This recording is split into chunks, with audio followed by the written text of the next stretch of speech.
Salut tout le monde! Bienvenue pour le troisième épisode de Iron fait son blabla. Ce soir, nous avons rendez-vous avec Manon Genet. Manon Genet qui est donc une triathlète professionnelle spécialisée dans la longue distance. Qui donc nous fait le plaisir de se rendre disponible pour échanger avec nous pour voilà 45 minutes de discussion. Manon a aujourd'hui participé à des Ironman, a déjà un palmarès super costaud. Elle a démarré le triathlon en 2013, elle va vous raconter tout ça. J'attends qu'elle se connecte. Normalement, ça devrait pas tarder. Et voilà, Manon fait partie des ambassadeurs Iron. Coucou tout le monde. Salut, salut, la voilà. Hop, je la... il y a plein de choses à voir avec elle. Manon, aujourd'hui, a fait du triathlon son travail. Donc, autant dire qu'elle passe pas mal de temps à l'entraînement. Salut Manon, Salut Sylvain. tu vas bien? Bah oui, et toi? Ouais, nickel. J'étais en train d'expliquer à tout le monde que tu avais fait le choix de passer professionnel. Que du coup, ton travail était aussi ta passion et que tu passais beaucoup de temps à l'entraînement. Voilà. Merci Manon de nous accorder du temps et de pouvoir échanger avec nous ce soir. On va avoir 45 minutes à peu près de discussion avec toi. On va peut-être commencer par te laisser te présenter. Je pense que beaucoup de gens te connaissent. Mais voilà, pour ceux qui ne te connaissent pas, je vais te laisser te présenter. Et puis rapidement aussi, peut-être repréciser qu'on a lancé un défi, enfin que tu as lancé un défi sur ta page Instagram et sur Iron, le défi physique de... tu nous racontes peut-être, je te laisse nous raconter ça. Merci Sylvain. Oui, bah, je suis heureuse d'être là avec vous. C'est cool de pouvoir partager d'une manière différente à ce qu'on fait d'habitude, puisque bah, on est tous confinés chez nous, donc on trouve d'autres moyens d'échanger. Euh, alors, le petit défi qui a été lancé en début de semaine était tout simple. C'était une petite série de squats, fentes alternées et burpees. Et j'ai proposé de ça, proposé de le faire avec un poids. Alors, moi, j'ai pris mon chien, parce qu'il fait 20 kilos, et je me suis dit que ça pouvait être drôle. Et du coup, j'ai vu fleurir plein de vidéos avec vos chiens, vos animaux, vos enfants, et qui m'ont fait beaucoup rire. C'était vraiment sympa, ouais. Ouais, c'était vraiment drôle. Moi, j'ai vraiment passé un bon moment à vous regarder, donc c'était cool. Ouais, merci à tout le monde d'avoir joué le jeu. Ben, ouais, bah, merci surtout à tout le monde qui a joué le jeu, parce que j'aurais été un petit peu stupide de faire ça toute seule. Et après, en ce qui concerne mon parcours, c'est vrai que Irene est spécialisée en course à pied, mais de plus en plus se spécialise aussi en triathlon avec une gamme qui se développe. Donc la communauté grandit et intègre aussi pas mal d'autres sports, dont le triathlon. Tout à fait. Et voilà, donc pour ceux qui me connaissent et qui ne me connaissent pas, un petit rappel, voilà, je suis triathlète professionnelle depuis 3 ans maintenant. Je commence ma quatrième année. Ça fait du coup 6 ans de triathlon et voilà, c'est ma septième année. Et ça a été un choix euh, assez exceptionnel puisqu'avant j'étais responsable marketing dans une boîte. Donc voilà, un changement de parcours pour la simple et bonne raison que je voulais surtout ne pas vivre avec des regrets et me laisser une chance de percer dans le milieu sportif, professionnel, que ça marche ou que ça marche pas, au moins j'avais aucun regret. Ouais, t'as bien. Et c'est tout à fait ce qu'il faut faire quand on a des envies dans la vie. Il faut se donner les moyens et t'as tout à fait raison. Donc là, c'est ta troisième année en tant que professionnelle, donc. J'ai fait la troisième saison, donc j'ai fini au mois de décembre dernier. Là, j'attaque la quatrième, mais elle a du mal à commencer. Eh ouais, ouais. Ça va, Voilà. t'arrives à bien le vivre, le confinement. D'ailleurs, je précise à tout le monde que vous pouvez poser vos questions. Voilà, l'idée, c'est vraiment de pouvoir répondre à vos interrogations sur Manon, sur son parcours, ses entraînements. Voilà, toutes les questions que vous pouvez avoir dans la mesure du possible de ses réponses, parce que peut-être qu'elle sera peut-être pas en mesure de répondre à tout, mais en tout cas, voilà, n'hésitez pas. Nous, on continue d'échanger, mais si vous avez des questions, on les note et on y reviendra plus tard. Ouais, le confinement, du coup, pour toi, qui fait énormément de sport dans une journée, comment tu vis, comment tu t'organises? Ben ouais, c'est vrai que ça a beaucoup changé. En fait, le plus gros changement, c'est de ne plus sortir du tout en extérieur, puisque le triathlon, donc ça comprend la natation, qui se pratique en piscine ou en eau libre l'été, le cyclisme et la course à pied. Donc, inévitablement, le vélo et la course à pied, je le fais essentiellement en extérieur. Euh, donc, en termes de volume, c'est vraiment très différent puisque je ne peux plus faire des heures d'entraînement ni par jour ni par semaine, mais j'essaye au mieux d'adapter. Euh, je pense que le confinement, il nous apprend un petit peu à gérer notre temps différemment et même le temps d'entraînement. Faire un peu plus de qualité, un petit peu moins de quantité et Hmm. peut-être essayer de travailler différemment, travailler tous les aspects qu'on a peut-être un petit peu tendance à mettre de côté d'habitude. Je pense à l'aspect mental, la nutrition, les détails du matériel qui sont hyper importants en triathlon et j'essaie d'axer là-dessus en attendant de savoir quand est-ce qu'on pourra reprendre les compétitions. D'accord. Donc, tu continues à faire à peu près combien d'heures d'entraînement par jour? Est-ce que tu arrives à garder un rythme quand même assez conséquent pour maintenir la forme?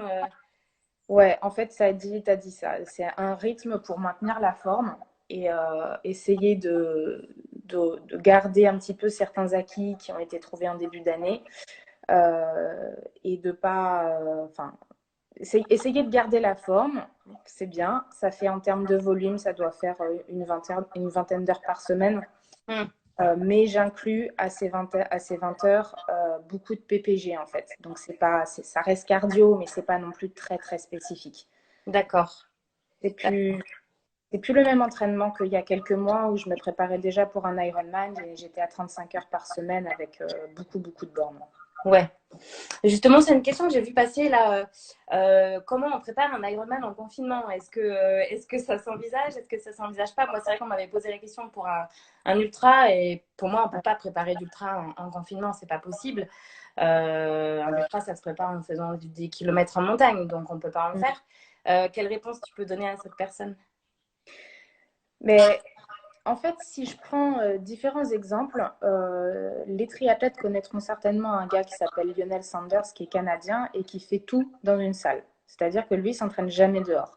Mais ça implique d'avoir un home trainer, un tapis de course et un bassin à contre-courant à la maison. Hmm. Je pense pas que tous les triathlètes peuvent se l'offrir, encore moins parmi les amateurs. C'est un énorme budget et même les pros peuvent pas trop se le payer. Donc, à mon avis, préparer un Ironman en confinement, c'est impossible. Mais on peut faire le minimum pour qu'une fois qu'on puisse retourner s'entraîner à l'extérieur, on ait le moins de travail possible. Ouais. Après, il y a aussi la notion de plaisir. C'est-à-dire que quand tu t'entraînes, si tu fais tout chez toi, enfin, elle est où la notion de plaisir à l'entraînement? C'est vrai que c'est important quand ton entraînement et le sport, c'est ton job. Si t'as pas un minimum de plaisir, c'est compliqué quand même. Donc, dans ces conditions, perso, j'ai du mal à voir comment tu peux trouver un minimum de plaisir, quoi. Ouais. Ben, c'est sûr que le plaisir, tu le trouves dans l'entraînement. Donc, parfois, ça peut être des bonnes séances d'entraînement de une heure et quart sur le home trainer ou sur un tapis de course si on a la chance d'en avoir un ou dans le kilomètre autour du quartier. S'il y a un bon contenu, on peut garder le plaisir, mais dans tous les cas, ça ne va pas pouvoir durer trop longtemps. Ça Mm. reste très rébarbatif de rester sur un home trainer, ça reste très rébarbatif de courir sur un tapis. On ne bouge pas, on ne voit pas le paysage défiler. Ouais, ouais.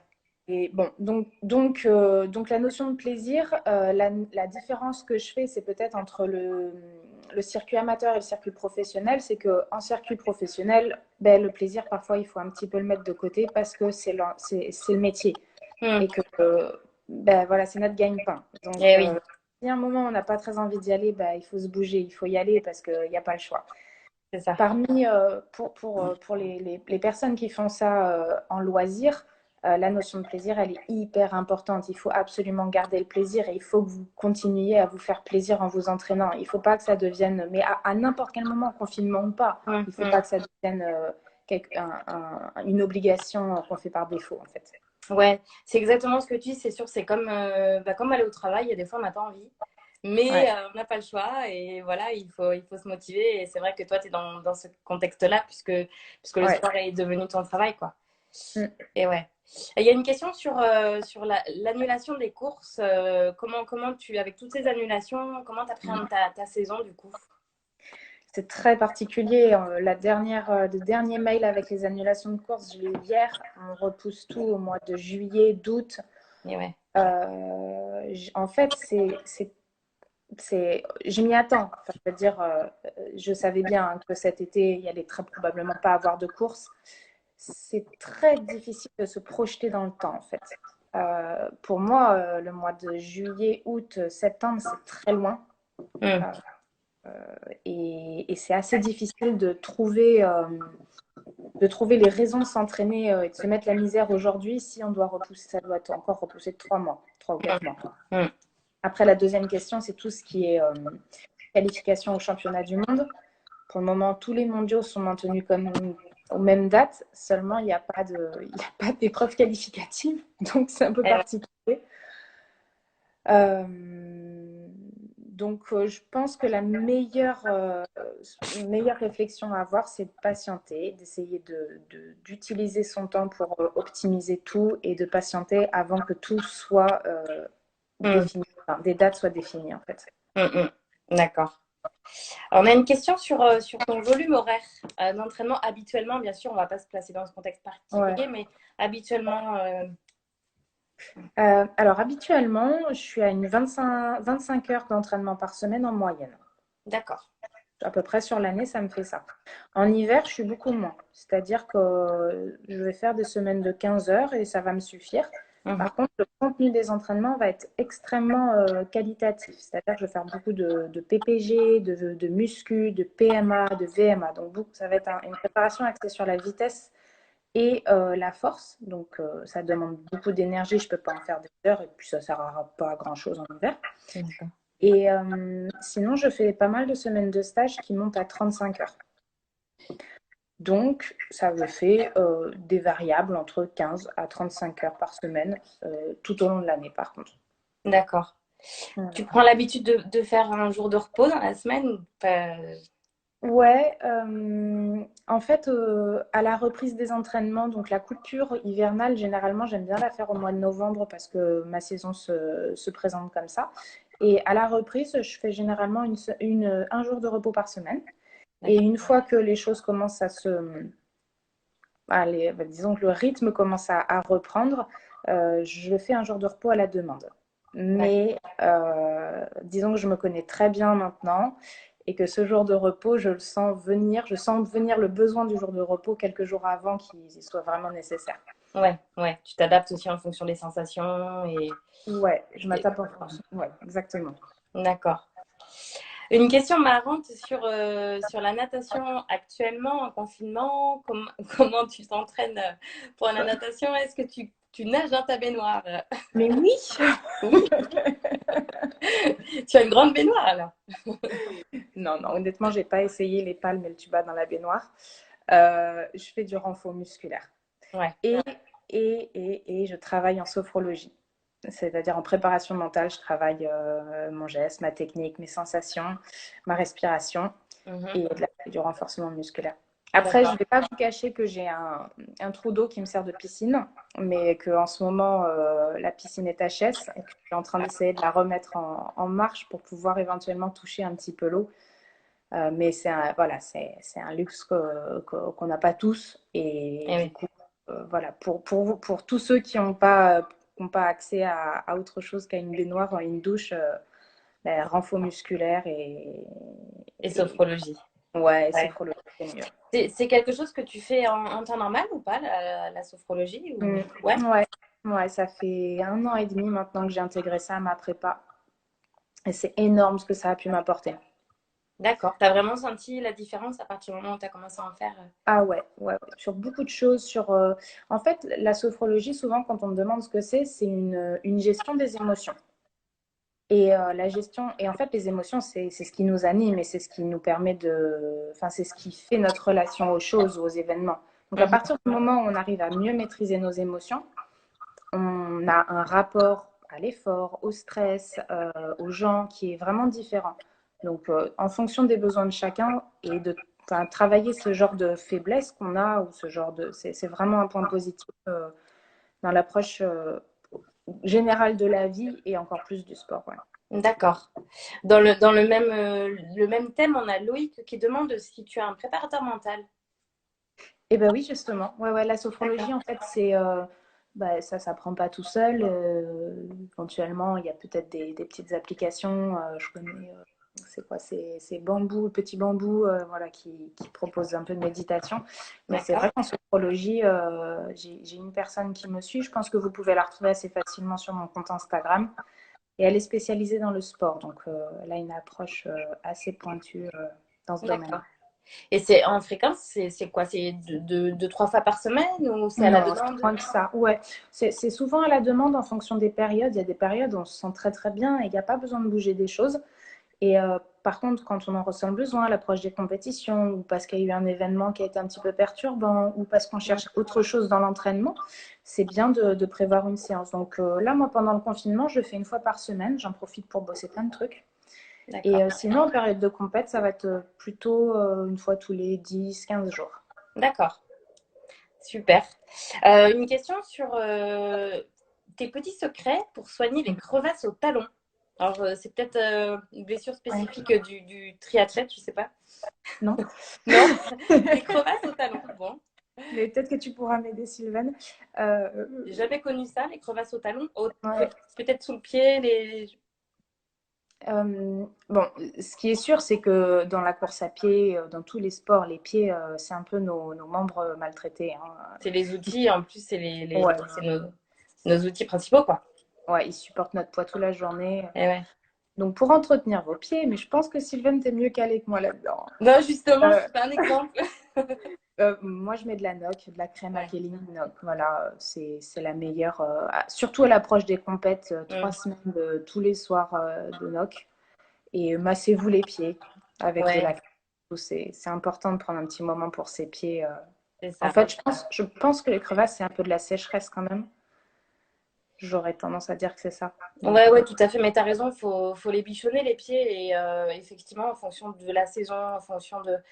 On sent qu'ils ont. La peau est différente, quoi. Et c'est vrai qu'avec la fatigue, on peut avoir la peau plus fragile. Et c'est vrai qu'il faut régulièrement les masser, les crémer. Et effectivement, la nox, c'est une bonne stratégie. ouais. Et aussi, une habitude que vous pouvez prendre aussi, c'est à chaque fin de saison, pas au début de saison, mais à chaque fin de saison, aller chez le pédicure. Ouais, d'accord. Voilà. On a une question de Loïc sur ta VMA. Est-ce que tu connais ta VMA? Oui, je connais ma VMA. Elle n'est pas très haute, hein, vous n'allez pas sauter au plafond. J'ai une VMA 18, 18 et demi peut-être. D'accord. Oh, c'est déjà pas mal, hein. Il y en a Ouais, beaucoup mais qui c'est rêveraient pas. d'avoir ça. Ouais, non, mais je veux dire, on s'attend toujours à des chiffres extraordinaires. Oui, bon, j'ai 18 et puis voilà, et encore Hmm, quand je suis en forme, quoi. d'accord. Une question sur à quel âge tu as débuté le triathlon et qu'est-ce qui t'a donné l'envie de devenir pro? Une bonne question que j'aurais Ouais. été amenée à te poser aussi. Mm. Alors moi, j'ai commencé le triathlon. J'ai eu une première. J'ai touché la première fois au triathlon, j'avais 18 ans. J'étais à La Rochelle, dans ma ville de naissance, et je passais mon bac. Donc, c'était pas trop ma priorité, mais c'est vraiment les premiers mois de triathlon, je les ai fait à cet âge-là. Et par contre, je m'y suis mise de manière plus régulière et plus sérieuse à partir de mes 22 ans. Et à 23 ans, j'ai commencé la compétition.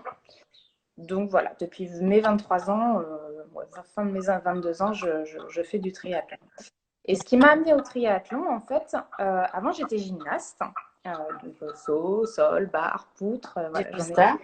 ouais, j'en ai fait à bon niveau pendant 10 ans, depuis mes 7 ans, donc disons que j'ai toujours baigné dans le milieu du sport. Et par contre, j'étais dans une famille de marathoniens, ultra-trail, donc j'ai toujours baigné dans ce milieu-là. Et à mes 16 ans, je suis partie aux États-Unis, un an.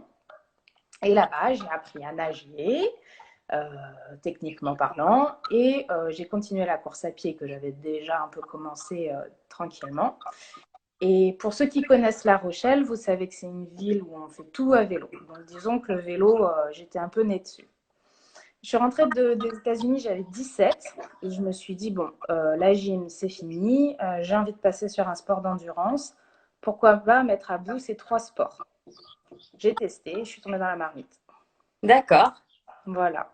Et le cap de devenir pro, que c'était aussi une question. Bah alors là, par contre, ouais, ça a mis du temps hein, parce que pro, ça veut dire qu'on a envie.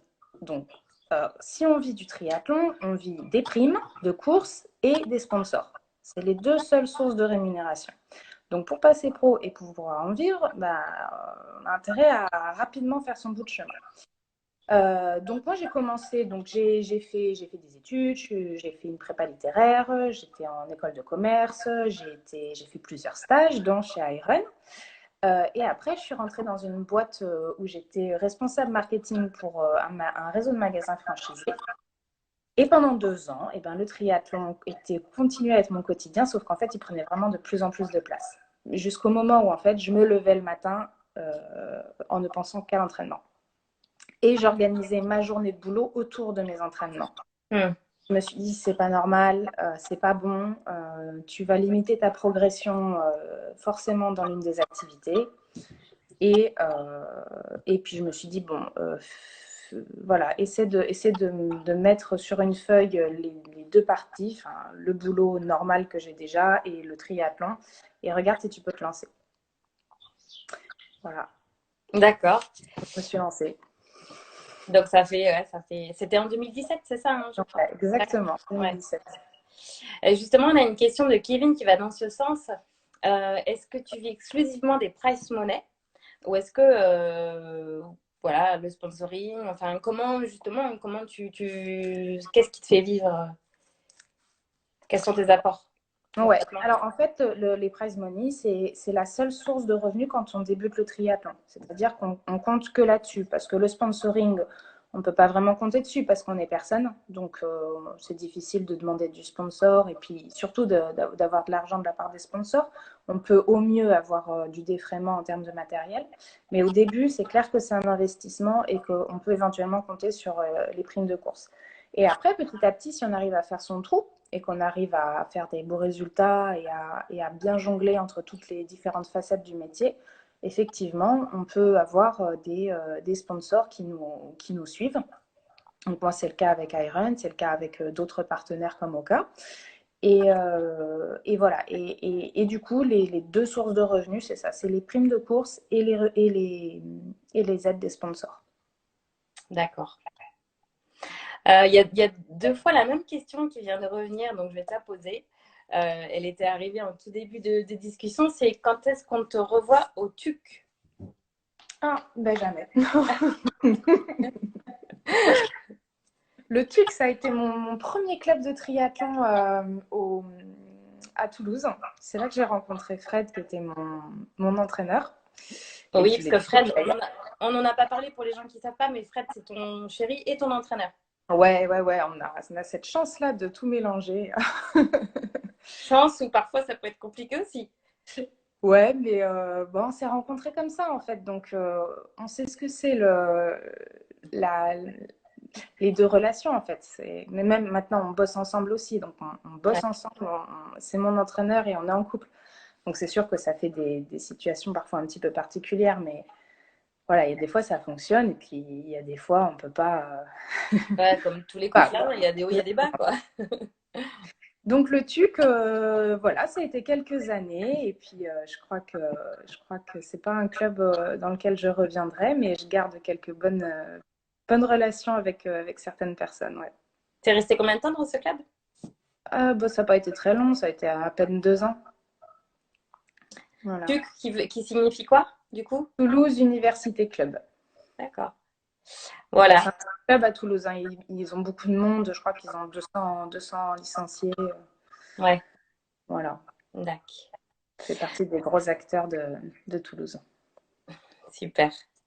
Une question pour les débutants. On a une personne c'est Élise, je crois, qui débute apparemment depuis cette année et qui cherche des conseils. Donc, est-ce que tu peux peut-être donner 3 conseils aux débutants qui débutent tout juste le triathlon?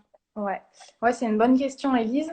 Moi, premier conseil que je peux te donner, c'est surtout entoure-toi. Et le mieux pour s'entourer, c'est de s'entourer d'un club. Dans un club, tu auras des gens qui vont pratiquer, il y en a qui seront de ton niveau, il y en a qui seront passés par ton niveau, et il y aura des gens qui seront plus forts et qui pourront t'aider et te conseiller. La deuxième chose, c'est que tu auras des entraîneurs, et ça, c'est hyper important pour débuter. Tu auras un cadre avec des infrastructures parce qu'il ne faut pas oublier que le triathlon, on a besoin d'une piscine, éventuellement d'une piste d'athlée et des entraînements vélo plutôt encadrés parce que ça reste dangereux. Donc vraiment, le premier conseil, c'est inscris-toi dans un club et suis les entraînements. C'est là que tu trouveras tous tes points de départ. Après, la deuxième chose, je te conseillerais de te fixer un objectif. Tu te fixes sur une saison un objectif de distance ou de temps en fonction de ton niveau. Et la troisième chose, c'est surtout, ne focalise pas sur le matériel. D'abord, c'est les jambes et ensuite le matériel vient. Mais surtout, ne te laisse pas impressionner par tous les gros vélos, les casques, tout Ouais. ça, tout ça.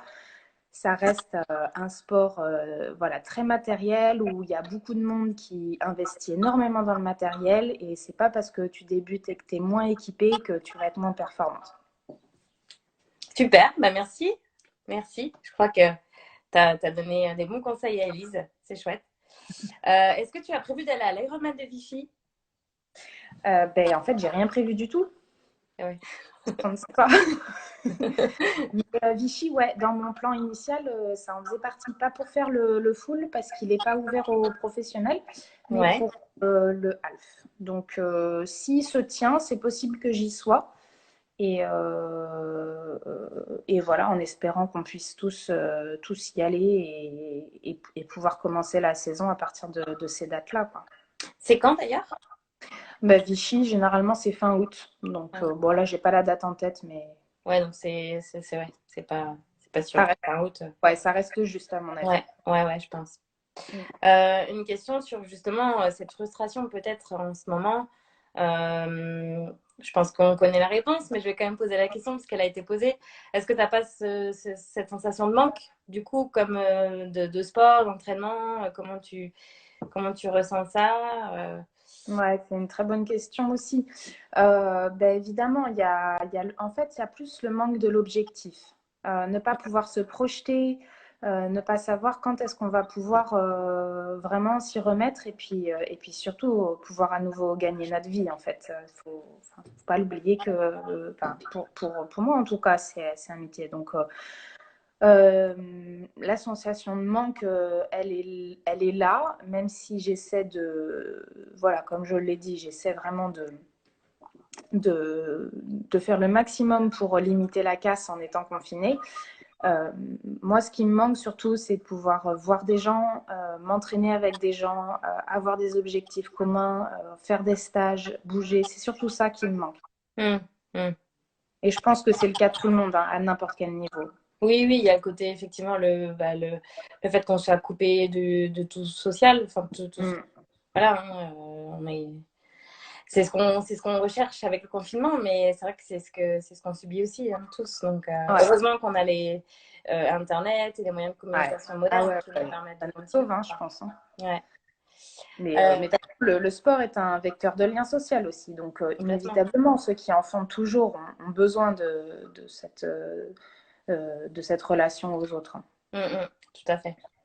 Est-ce que tu as démarré directement par le triathlon longue distance ou est-ce que tu as un niveau aussi en triathlon court? Ouais, non, pas du tout. En fait, le cours, ça n'a pas du tout été mon dada parce que je suis pas rapide. Je suis pas une nageuse très rapide, je suis pas une coureuse à pied très rapide. J'arrivais juste à faire mon trou à vélo, mais c'était pas trop la stratégie. Donc en fait, j'ai dû faire dans ma vie deux S, donc les petits triathlons. Et j'ai commencé vraiment par du L, c'est-à-dire du Alpha Ironman. Et je suis restée dessus parce que le S, je valais pas une cacahuète. D'accord, ça marche. Euh, Est-ce que tu peux nous dire quels sont enfin, d'après toi, tes points forts en triathlon? Ouais. Alors, mon point fort essentiel, c'est que j'ai pas de gros points faibles. Ah, c'est déjà très bien. Ça, Ben, c'est en un point fait, fort, ouais, c'est c'est... sûr.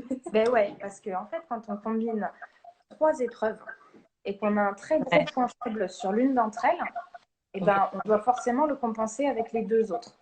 Donc, l'important en triathlon longue distance, c'est l'homogénéité, oui, des trois disciplines. Donc, j'ai pas de gros points faibles sur l'une des trois disciplines et ça, c'est pas mal. Et si je dois donner une autre force, je pense que c'est juste que je suis capable de beaucoup, beaucoup bosser. Je suis une bosseuse en fait. Je dirais pas que j'ai beaucoup de qualité, je suis surtout une bosseuse. Très bien. Au niveau, au niveau alimentation, bon, une question qui est tournée autour du confinement. Est-ce que tu es amené à manger n'importe quoi pendant le confinement? Mais moi, j'ai la réponse. Je pense pas. Mais du coup, ça peut-être, je te laisse répondre à cette question, mais peut-être aussi on peut élargir à. Je sais que l'alimentation a une importance primordiale dans ta préparation. Est-ce que tu peux voilà, nous parler de peut-être est-ce que tu t'es mis des restrictions, est-ce que tu t'as banni des choses ou pas, voilà, quel est ton rapport avec ça? Ouais. Non, mais c'est une bonne question hein, parce que je pense qu'on est tous beaucoup plus sédentaires qu'avant et inévitablement, ce qu'on met dans l'assiette, ça joue beaucoup. Ouais, Donc, alors, moi, ce qu'il faut savoir, c'est que les restrictions, je les vis très très mal. J'ai jamais fait de régime et je ne veux pas en faire parce que c'est la porte ouverte à beaucoup trop de dérives après, je pense. Donc pas d'exception, pas de restriction. J'essaie juste de limiter un peu plus les féculents et d'augmenter les légumes.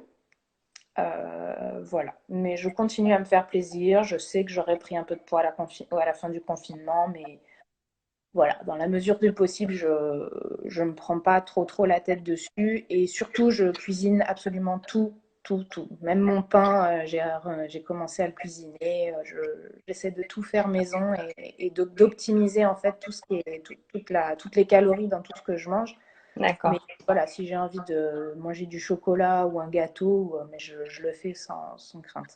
D'accord. Ouais, je pense que c'est important Encore une fois, on va parler de la notion de plaisir, mais c'est comme à C'est l'entraînement. pareil. Voilà, s'il n'y a pas un minimum de plaisir et qu'il y a trop de frustration, au bout d'un moment, il va y Ouais. avoir un craquage, quoi. Exactement, Mm. exactement. Je suis persuadée de ça et je pense que ça sert à rien. Puis après, je sais pas, j'ai aussi une philosophie de vie où je me dis, ben, il faut prendre les moments tels qu'ils sont et pas forcément lutter contre ces moments. Donc en ce moment, c'est une période de confinement, on est chez nous, on n'a pas de compétition à venir. Il faut aussi savoir le prendre comme ça. Alors limiter, oui, optimiser, oui, mais pas se prendre la tête comme si on allait perdre tout ce qu'on avait acquis avant. C'est pas vrai. Je suis d'accord avec toi. Ton petit déjeuner favori? Bah, des croissants au Nutella. Bien sûr. Non, mon petit déjeuner favori, moi j'aime bien tout ce qui est équilibré. Alors du coup, je prends du porridge que je mélange avec de la cannelle, du miel et des œufs et du lait de soja, des fruits et des petites noisettes. D'accord. Avant une course, pareil? Ouais, pareil. Mais non, j'enlève les fruits. Ouais, J'enlève toutes les fibres plusieurs jours, 3 jours avant la course. 2, 3 jours avant la course. d'accord. Oui, Même les bananes, les ouais, fruits. Ah ouais, d'accord. ouais. Ouais, après c'est hyper personnel, hein, mais Ouais. Oui, oui, on n'a pas tous les mêmes facilités de digestion, on n'a pas la même réaction au niveau. ouais. Mm, d'accord. Alors, une question technique au niveau matériel. Est-ce que tu as des conseils pour une combinaison de natation? Ah ouais. Alors, c'est une bonne question, ça, parce que moi, ça fait quand même 6 ans, du coup, que je fais du triathlon et je crois que j'ai changé absolument tous les ans ma combine de natation et de marque. Et là, j'ai essayé l'année dernière les combinaisons Orca et j'ai jamais été aussi bien que dans les Orca. Vraiment, elles sont souples, elles ont une très bonne facilité de mouvement au niveau des épaules. Et il y a plusieurs modèles qui vous permettent d'adapter la flottabilité en fonction de votre niveau. et de la densité, de votre densité, votre masse musculaire. Donc les Orca, c'est mes préférés et de loin, et j'en ai vraiment essayé beaucoup. En plus de ça, la gamme est en ligne sur Iron, donc vous pouvez aussi leur demander des conseils et puis vous renseigner sur les fiches produits. Et ma préférée, c'est la Predator. Et sinon, c'est la 3.8 qui est pas mal. Super, super. Merci. Une question qui est revenue deux fois aussi. Est-ce que pour devenir pro, il faut forcément passer par les clubs? Non. En fait, pour devenir pro, c'est une démarche qui est entièrement personnelle. Pour devenir pro, c'est assez simple. Enfin, c'est assez simple. Vous faites une demande de niveau élite ou de statut élite à la Fédération française de triathlon. Il y a des critères qu'il faut retrouver sur le site de la Fédé. Et cette lettre vous est accordée. Et une fois que vous avez cette lettre, vous faites une demande de licence professionnelle à Ironman que vous payez. C'est à peu près 1000 $. Après, il n'y a rien qui oblige à être dans un club. Enfin, si, vous devez être licencié à la fédé, dans une fédération, voilà, dans une fédé, idéalement en France. Mais il n'y a rien qui vous oblige à faire ça à travers un club. Voilà. Super. Et puis, on va être obligé de. On ne pourra pas malheureusement répondre à toutes les questions. Une question pour finir sur la discussion. Et puis ça tombe bien parce que ça tourne, enfin, ça tourne vers l'avenir. Est-ce que tu as déjà pensé à l'après-triathlon? Ouais, bien sûr, bien sûr. Faudrait que je dise ce que j'ai envie de faire. Non, Non. non, non. Je vais découvrir. Je suis tout Euh, oui.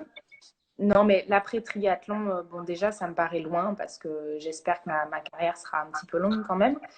Euh, Moi, plus ça va et plus je me rends compte qu'en triathlon, en France, on a beaucoup de choses à faire et notamment développer la professionnalisation du triathlon. Donc, j'aimerais accompagner les jeunes qui veulent en faire leur métier et leur permettre d'éviter les écueils. J'ai envie de continuer à bosser pour le sport et j'ai envie de continuer de bosser à mon compte. Voilà. Après, voilà, l'avenir me le dira, mais je construis déjà certaines choses qui me tiennent à cœur pour l'avenir. Ça marche. On le souhaite pour toi en tout cas. On continuera à te suivre. Bah, On, c'est on gentil. va, on va clore ce live en annonçant le gagnant ou la gagnante du grand défi.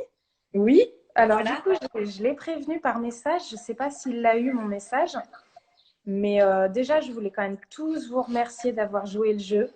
Et voilà, c'était vraiment très sympa et vraiment chouette de votre part. En fait, le gagnant m'a fait beaucoup, beaucoup rire. Il s'appelle Adam. Il m'a donné une petite anecdote qui était celle qu'on était sortis ensemble en natation sur l'Ironman de Nice. J'espère qu'Adam, tu te reconnaîtras. Tu as fait tes squats avec 2 poules, tes fentes alternées avec tes 2 chiens, et au moment où tu faisais tes burpees, il y a ton furet qui est passé. Donc là, moi, j'ai explosé de rire et j'ai trouvé que c'était vraiment très drôle. Et du coup, tu es gagnant du tirage, enfin du concours. Eh ben, félicitations Adam. Donc tu as gagné une paire de chaussures Carbon X Oka, Ouais. Mm. qui donc est la chaussure préférée de Manon, a priori. Manon, Ouais. Ah ouais. tu peux nous expliquer Et pourquoi c'est Adam, ton, c'est en ligne, je viens de voir. tu peux nous expliquer pourquoi c'est ton modèle préféré? Ouais, ouais, bah, les plaques carbone, je pense que vous en avez tous entendu parler, hein. C'est une plaque carbone qui vient se mettre dans la mousse de la chaussure et qui te permet d'avoir un rebond assez extraordinaire, qui est assez polémique d'ailleurs. Pourquoi c'est ma chaussure préférée? Alors, c'est vrai qu'il y a une bascule sur la chaussure, mais qui, je trouve, qui est assez agréable, qui est confortable. Et la deuxième chose que j'aime beaucoup, c'est cette sensation de confort sans qu'elle soit pour autant. Enfin, en fait, c'est une chaussure qui est très performante et très confortable. Et cette chaussure, on peut la mettre aussi bien sur un marathon que sur un 10 km. Elle fait vraiment toutes les distances et est très, très confortable. Très bien. Tu l'utilises depuis combien de temps? Bah, depuis sa sortie, en fait. Donc, ça fait 2 ans qu'elle est sortie, cette chaussure. D'accord. Tant à l'entraînement qu'en compète ou tu la réserves pour les compétitions? Je la réserve plus pour les compétitions, mais c'est vrai que quand je fais par exemple des séances un peu clés en VMA, ou, j'aime bien les faire avec ces chaussures pour, Hmm. voilà, pour voir un petit peu ce que ça donne. Et parfois, j'aime bien faire deux séances identiques, une fois sans ces chaussures et une fois avec ces chaussures. Ça me permet aussi de voir le gain que ça m'apporte. D'accord. Bon, et ben on verra le retour que nous fera Adam de cette chaussure. Puisqu'il nous reste 5 minutes, je vais rebondir sur une question qui vient d'arriver dans la tête d'un coureur. Est-ce que tu as un modèle ou une idole dans ta discipline ou dans une autre discipline? Ouais, ouais, c'est une bonne question qu'on me pose souvent. J'ai vraiment pas d'idole et depuis toute petite, je n'idolâtre personne. Par contre, je suis très très curieuse de tout ce que tout le monde fait. Je pense qu'on a tous quelque chose à apporter dans notre discipline, quelle qu'elle soit, et ça, j'en suis très curieuse. Après, si je devais donner des gens qui m'inspirent parce qu'il y a quelque chose de vraiment particulier, il y a Guillaume Néry, l'apnéiste, qui est vraiment, qui a une capacité d'introspection grâce à l'apnée qui est bluffante. Hmm. Voilà, et après, c'est plus des figures bon, qui ont joué, je pense à Mandela, ou voilà, des gens, des personnalités qui m'ont influé aussi sur le sport et qui ont accompli des grandes choses et dont je m'inspire. Mais voilà, je pense vraiment à la base que tout le monde a quelque chose à apporter. Ouais, ok. Est-ce qu'on te verra sur un Xterra? Ah, peut-être un jour, ouais. Ouais, Ouais, ça t'invite? ouais, mais par contre, il va falloir qu'on me donne des cours en VTT, hein, parce que je Ouais, sais pas t'en faire. fais pas du tout. Mais j'essaye, mais je suis quand même une quiche. Pourquoi c'est quoi? C'est l'agilité au niveau technique ou c'est. Ouais, ouais, Ouais, ouais. Ouais. d'accord. Ouais. Moi, je te comprends parce que je suis un peu pareil en trail. Donc, Ah, d'accord. En trail, oui, c'est ça. non, mais disons que tu sais, c'est toujours pareil quand tu passes de la route au trail. C'est exactement comme passer du vélo de route au VTT, quoi. Ouais, Voilà, il y a c'est pas les mêmes sports. l'appréhension du terrain qui est différente Mm, et voilà, ça s'acquiert pas comme ça du jour au lendemain. Il faut mm, de l'expérience, il faut s'entraîner, mm. il faut du Ah temps ouais, passer sur les ouais, sentiers, quoi. c'est sûr. Bah, de toute façon, en moindre sortie de trail que je fais, le lendemain, je me retrouve courbaturée comme pas Mm, possible, alors que voilà, quoi, je suis entraînée. Donc oui, c'est pas les mêmes sports, c'est pas les mêmes appuis. mm, mm. Voilà. Super. Ben, un grand merci, Manon, d'avoir été disponible pour échanger avec nous. C'était vraiment sympa. Merci à tout le monde d'avoir été présent, d'avoir posé des questions. Vous avez été hyper actifs, donc pour nous, c'est génial. Pour les personnes qui n'ont pas pu voir tout le live et qui ont raté le début, il va être en replay sur Iron, donc également en story sur le compte. Donc n'hésitez pas et puis on vous retrouve jeudi prochain pour un nouveau Iron fait son blabla. Voilà. Je te souhaite une bonne fin de journée, de soirée, enfin de bonne soirée, Manon. Bonne fin de semaine et puis bon courage pour ces derniers jours de confinement. On suivra la suite de ta saison en espérant que tu puisses faire des belles courses quand même en fin d'année. Ouais, ouais, bah moi je vous souhaite tous aussi voilà, de vivre cette période de confinement la plus sereinement possible, patiemment possible, et qu'on se retrouve sur les courses et les entraînements avec beaucoup de plaisir. Et merci à toi Sylvaine pour ton temps et à Irène pour cet échange, c'est vraiment chouette. Avec plaisir. Bon, Salut à tout le bientôt. monde. Au revoir. Bye bye. Ciao. Ciao.